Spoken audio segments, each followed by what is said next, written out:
But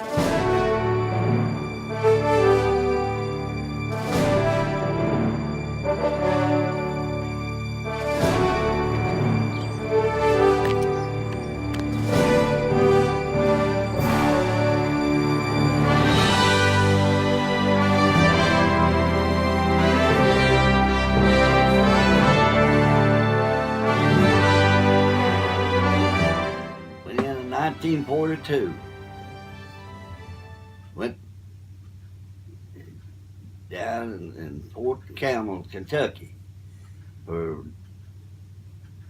little. So we stayed down there for a while. Then we left and went to Fort Worth, Texas. Stayed there a while. Then we got to the training there while they loaded us up, and we headed to New York for overseas. So we went there and got on the boat and went to London. We were supposed to went to another place. We were supposed to went to another place, but the Germans had it tuck over there, so we couldn't land there. So we had to make a switch and go to London.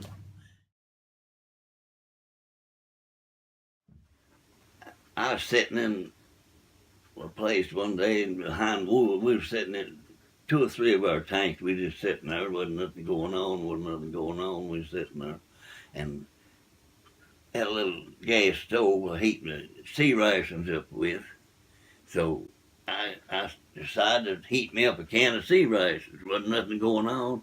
I got on back into my tank and lit up my stove and set me a can on there, and didn't more than get it started cooking. Here come an artillery shell over the top of them trees, right, hit right beside my tank.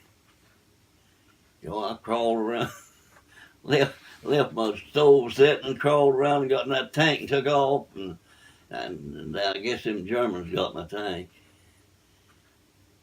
And then another time, I was up over there, stayed all night over there in this place, in these woods. I was sitting right behind a big tree. Oh, it was all a big tree it was. I had my tank sitting behind that tree. And I had the radio on. And got up the next morning, the battery was dead on my tank. I called the lieutenant. I said, "You better come over here and bring your tank over here and give me a jump. My tank battery's dead." He came over and did more than give me a tank. I would jump, got my tank started, and there was ice all behind me. Solid ice, water where water was standing. Didn't want to get that tank started, and them Germans went throwing one of them big 88 shells at me. And I spin around on that ice and took off up through a big open field. Plumb through that field, they shot at me all the way through that field. Had to lead on me, and I just figured in a minute, feel them hit the back end of it. They missed me all the time. I got out of their sight. I got far enough out of their sight they couldn't hit me. Wow. And that's one time that I almost got it myself.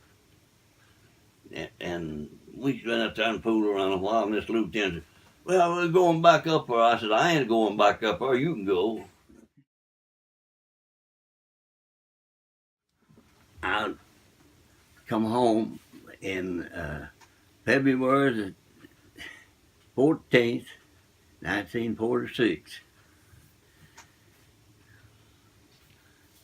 I was over there waiting to come home, and my outfit, what happened, I got hurt. Had a wreck and hurt my knee, and I had to go to the hospital. Stayed in the hospital, I don't know, a week or two.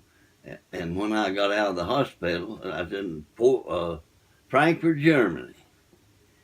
And when I got out, my company had moved 200 miles from where I was at. And they didn't have enough gas to take me to my outfit.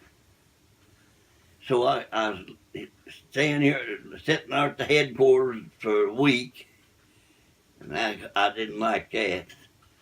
So they said, well, if you want to go home, there's an outfit going home, so we'd send you home with them. And I said, just put me with them, and I'll just go home.